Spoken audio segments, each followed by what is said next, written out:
Tingnan nyo naman guys yung...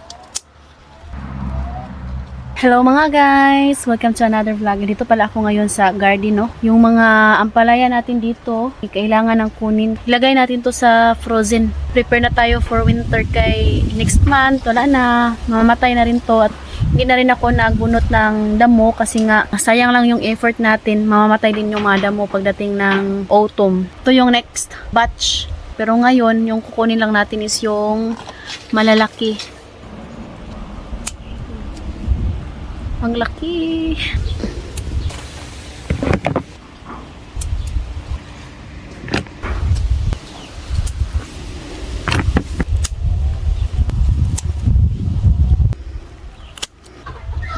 Tingnan nyo naman guys, ang dami yung nakuha natin today.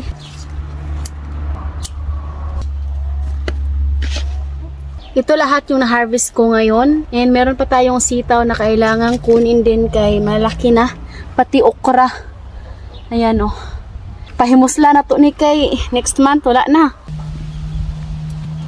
Ayan. Ayan o.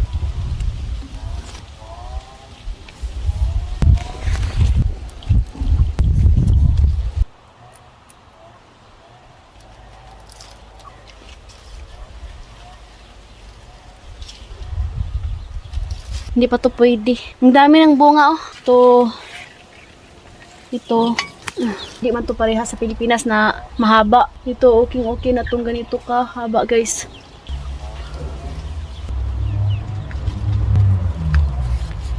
Ang bilis lang nila matanggal. Bili ko to dito sa Romania. Galing to sa Pilipinas nung pag-uwi namin.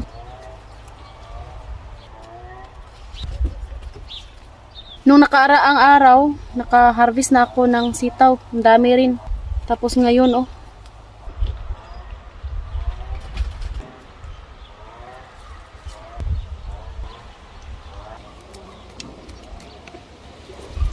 Ito lahat yung nakuha natin sa sitaw. Tingnan nyo naman guys yung blessings. Basta magsipag. Opa. Yan guys oh. Can I help you?